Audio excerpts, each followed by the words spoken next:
बिजली भी फ्री रही, पानी भी फ्री रहा, बच्चों का स्कूल भी फ्री रहा, सारे सरकारी अस्पतालों में इलाज भी फ्री रहा और महिलाओं का बस में सफ़र भी फ्री रहा।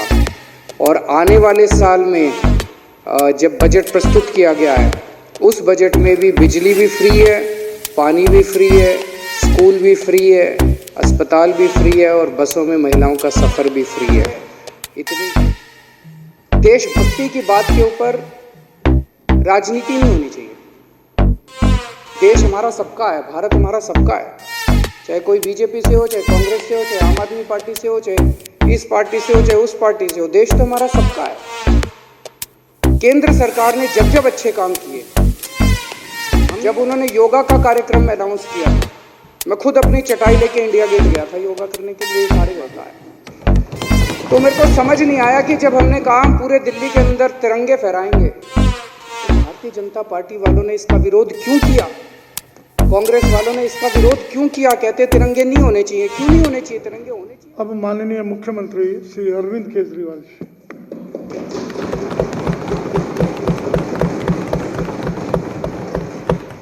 अध्यक्ष महोदय, सबसे पहले इतनी कठिन परिस्थितियों में पिछले एक साल से जो देश भर में, दिल्ली में इतनी कठिन परिस्थितियां रहीं, उसमें इतना शानदार बजट प्रस्तुत करने के लिए मैं वित्त मंत्री जी को बहुत बहुत दिल से बधाई देना चाहता हूं। पूरे दिल्ली के लोगों की तरफ से बधाई देना चाहता हूं कि उन इतना शानदार बजट, इतना बैलेंस करके बजट प्रस्तुत किया गया। जैसा हम जानते हैं, पिछले एक साल में स्थितियां बहुत ख़राब रही, जनता काफ़ी तकलीफ़ में थी, लोगों के धंधे बंद हो गए थे, फैक्ट्रियां बंद हो गई थी, दुकानें बंद हो गई थी, जिसकी वजह से एक तरफ सरकारी रेवेन्यू टैक्स आना बंद हो गया और दूसरी तरफ सरकारी खर्चे बहुत ज़्यादा बढ़ गए, क्योंकि जिम्मेदार सरकार होने के नाते हमें लोगों के लिए जगह जगह तरह तरह की सुविधाओं का इंतज़ाम करना पड़ा। उनके खाने पीने के लिए, राशन के लिए, रोज़मर्रा की ज़रूरतों के लिए किट प्रोवाइड किया गया, उनके स्वास्थ्य सेवाओं के लिए, कोरोना से इलाज के लिए बहुत सारी चीज़ों का इंतज़ाम किया गया। तो खर्चे सरकार के बहुत ज़्यादा बढ़ गए, लेकिन इनकम लगभग ख़त्म हो गई और उसके बावजूद सरकार ने इतना अच्छा बजट पेश किया। इसके लिए मैं वित्त मंत्री जी को बधाई देता हूँ। इतने कठिन परिस्थितियों में पिछले साल जब सरकारी रेवेन्यू लगभग ख़त्म हो गया था, कई लोग कहते थे, कई पत्रकार भी कहते थे, कई लोग कहते थे कि अब तो शायद बिजली की सब्सिडी ख़त्म करनी पड़ेगी इन लोगों को, अब तो शायद पानी की सब्सिडी ख़त्म करनी पड़ेगी इन लोगों को। लेकिन पूरा पिछले साल भी बिजली भी फ्री रही, पानी भी फ्री रहा, बच्चों का स्कूल भी फ्री रहा, सारे सरकारी अस्पतालों में इलाज भी फ्री रहा और महिलाओं का बस में सफ़र भी फ्री रहा। और आने वाले साल में जब बजट प्रस्तुत किया गया है, उस बजट में भी बिजली भी फ्री है, पानी भी फ्री है, स्कूल भी फ्री है, अस्पताल भी फ्री है और बसों में महिलाओं का सफ़र भी फ्री है। इतनी कठिन परिस्थितियों में ये सारे जनता को सहूलियतें जारी रहीं, इसका मैं उन्हें बधाई देता हूँ। पिछले 1-1.5 महीने में देश का बजट प्रस्तुत किया गया, मैंने वो बड़े गौर से देखा। पिछले 1-1.5 महीने में लगभग देश के हर राज्य में बजट प्रस्तुत किया गया। लगभग सभी सरकारों ने, राज्य सरकारों ने और केंद्र सरकार ने जो बजट प्रस्तुत किए, सबने घाटे के बजट प्रस्तुत किए। दिल्ली अकेला राज्य है जिसने इतनी कठिन परिस्थितियों में भी फायदे का बजट प्रस्तुत किया,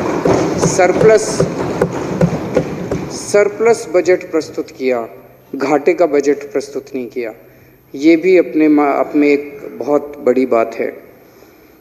इस बजट को देशभक्ति बजट बोला गया।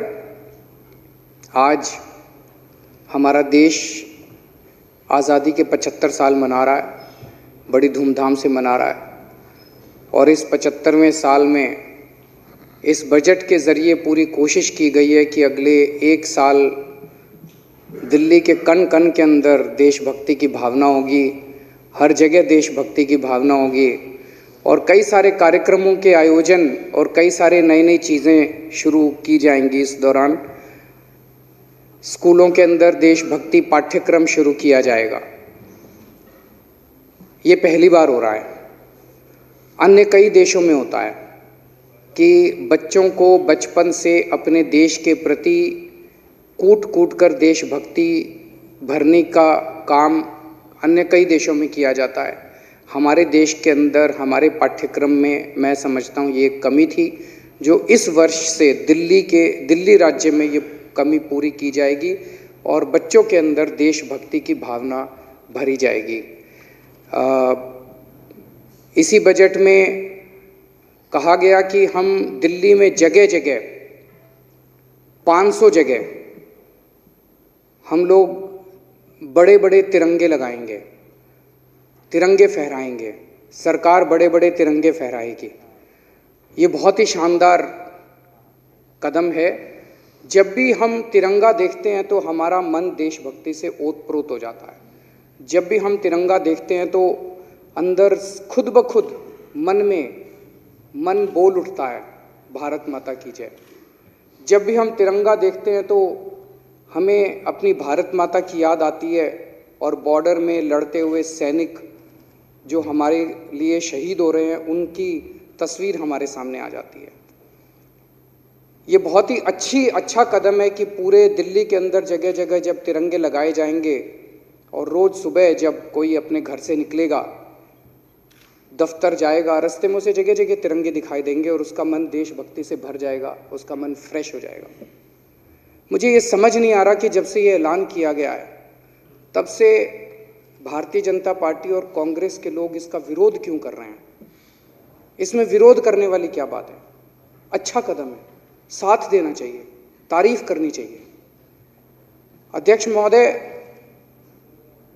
देशभक्ति की बात के ऊपर राजनीति नहीं होनी चाहिए। देश हमारा सबका है, भारत हमारा सबका है, चाहे कोई बीजेपी से हो, चाहे कांग्रेस से हो, चाहे आम आदमी पार्टी से हो, चाहे इस पार्टी से हो, चाहे उस पार्टी से हो। देश तो हमारा सबका है। केंद्र सरकार ने जब जब अच्छे काम किए, हमने दलगत राजनीति से ऊपर उठ के साथ दिया। मुझे याद है 2014 में प्रधानमंत्री जी ने स्वच्छ भारत का ऐलान किया था। मैं खुद झाड़ू लेके एक झुग्गी बस्ती के अंदर सफाई करने गया था, स्वच्छ भारत में पार्टिसिपेट करने के लिए। मुझे याद है जब उन्होंने योगा का कार्यक्रम अनाउंस किया था, मैं खुद अपनी चटाई लेके इंडिया गेट गया था योगा करने के लिए। ये सारे गए थे। जब जब भारत की बात आती है, हमारे लिए कोई बीजेपी नहीं है, कोई कांग्रेस नहीं है, कोई आम आदमी पार्टी नहीं, हमारे लिए हमारा देश है, भारत माता है। तो मेरे को समझ नहीं आया कि जब हमने कहा हम पूरे दिल्ली के अंदर तिरंगे फहराएंगे तो भारतीय जनता पार्टी वालों ने इसका विरोध क्यों किया, कांग्रेस वालों ने इसका विरोध क्यों किया। कहते तिरंगे नहीं होने चाहिए। क्यों नहीं होने चाहिए तिरंगे? होने चाहिए, नहीं होने चाहिए? होने चाहिए तिरंगे। मैं उनसे भारतीय जनता पार्टी से पूछना चाहता हूं कि ये तिरंगा भारत में नहीं फहराएगा तो पाकिस्तान में फहराएगा क्या? हमारे देश का तिरंगा दिल्ली में नहीं फहराएगा तो इस्लामाबाद में फहराएगा क्या? मुझे बड़ा दुख हुआ। अभी जब परसों मैं सदन में भाषण दे रहा था, मैंने कहा कि सुप्रीम कोर्ट के आदेश के ऊपर भव्य राम मंदिर बनने का काम तो शुरू हो गया।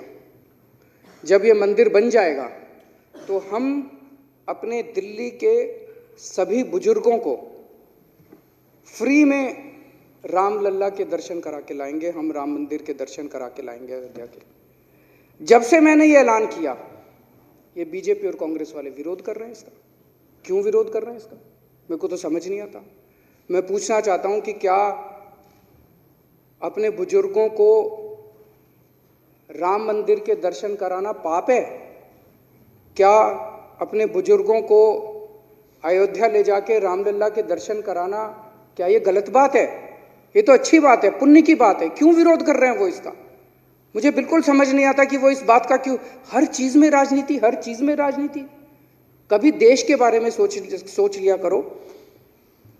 मुझे बेहद खुशी है कि इस बजट के अंदर हमने अपने लोगों के योग सुबह सुबह योगा करने की भी व्यवस्था की है। इसमें कहीं भी दिल्ली के अंदर 25-50 लोग इकट्ठे होके अगर मांग करेंगे कि जी हमें योगा करना है, वो जहाँ कहेंगे, चाहे वो कहेंगे हमारे पार्क में योगा करा दो, हमारी सोसाइटी में योगा करा दो, हमारे यहाँ योगा करा दो, दिल्ली सरकार उनके योगा कराने का इंतजाम करेगी। ये पहली बार अपने आप में एक कार्यक्रम है कि सरकार जो है जनता की स्वास्थ्य के लिए इस किस्म का कार्यक्रम करने जा रही है। इस बजट में हम लोगों ने सपना देखा है, हमने सपना देखा है कि 2048 का ओलंपिक खेल दिल्ली के अंदर करवाया जाएगा। इंडियन ओलंपिक एसोसिएशन का मैं बयान पढ़ रहा था अखबारों के अंदर। उन्होंने कहा है कि दिल्ली सरकार ने ये बयान कैसे दिया, उन्हें हमसे पूछना चाहिए था। मैं पूरी इज्जत के साथ उन्हें कहना चाहता हूं कि हमारा ये सपना है, हम उनके पास जाएंगे, उनसे जो भी अप्रूवल लेनी है अप्रूवल लेंगे, अगर उनके माध्यम से अप्लाई करना है उनके माध्यम से अप्लाई करेंगे। और ये जैसा मैंने कहा था कि कोरोना एक महामारी थी जो हम अकेले नहीं कर सकते थे, अकेले उससे नहीं जूझ सकते थे, हमने सबका साथ लिया। दिल्ली के अंदर ओलंपिक खेलों का आयोजन भी हम अकेले नहीं कर सकते, हमें इसमें सबका सहयोग चाहिए होगा। ये भारत के लिए गौरव की बात होगी, भारत के लिए गर्व की बात होगी, भारत के लिए बड़ी बात होगी। इसमें हम केंद्र सरकार के पास भी जाएंगे, इंडियन ओलंपिक एसोसिएशन के पास भी जाएंगे, सारी स्पोर्ट्स बॉडीज के पास भी जाएंगे, सारे संस्थानों के पास भी जाएंगे। सारा देश मिलके 2048 के ओलंपिक गेम्स के लिए बिड करेगा। अकेली दिल्ली सरकार नहीं करने वाली, दिल्ली सरकार इसमें इनिशिएटिव लेगी, लेकिन सारा देश मिलके करेगा और हमारे सारे देश के लिए गर्व की बात है। हमने कहा कि सिंगापुर की जो इनकम है, सिंगापुर की इनकम दुनिया भर की इनकम में लगभग सबसे ज़्यादा मानी जाने वाली है, इसलिए सिंगापुर कहा गया। आज भारत एक गरीब देश माना जाता है। जो भी उप मुख्यमंत्री महोदय ने कहा कि आखिर मेरा देश कब विकसित देशों में गिना जाएगा। बचपन से सुनते आ रहे हैं हमारा देश विकासशील है, हमारा देश डेवलपिंग कंट्री है, हमारा देश विकासशील है। कब बनेगा डेवलप्ड कंट्री? कभी ना कभी तो किसी ना किसी को तो इसके बारे में कहना पड़ेगा ना कि भाई अब बनेगा, अब इसके लिए काम करेंगे और इतने समय में बनेगा, इतने समय तक करेंगे। तो आज हमने कहा 25 साल के अंदर 2047 तक हम दिल्ली की पर कैपिटा इनकम जो है सिंगापुर की पर कैपिटा इनकम के बराबर होगी। हाँ, मैं मानता हूं हमारा सपना है। जब से ये दोनों ऐलान किए हैं, हमने कहा कि ओलंपिक में कि हम बिडिंग करेंगे, हमने कहा सिंगापुर के बराबर इनकम लाएंगे। ये कई विपक्षी पार्टियां हमारा मजाक उड़ा रही हैं, हंस रही हैं हमारे ऊपर, लेकिन मैं कहना चाहता हूं कि आज हंस लो, लेकिन आज जो ये सपना देखा है, जब हमने चुनाव लड़े थे पिछली बार 2013 में पहली बार चुनाव लड़े थे, हमने कहा था हम बिजली फ्री करेंगे भी, तब तो हमने कहा था बिजली के बिल आधे करेंगे। हंसा करते थे हमारे ऊपर, हो ही नहीं सकते, केजरीवाल झूठ बोल रहा है। 49 दिन के अंदर करके दिखा दिया हमने।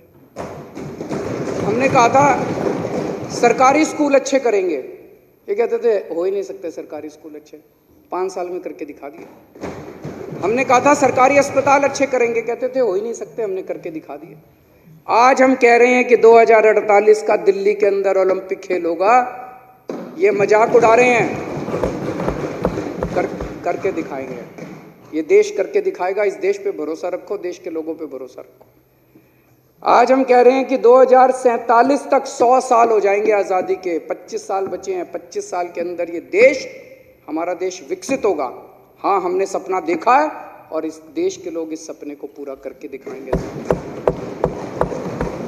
तो अध्यक्ष महोदय, ये जो बजट है मैं इसका पूरा समर्थन करता हूँ और फिर से वित्त मंत्री महोदय को बधाई देता हूँ।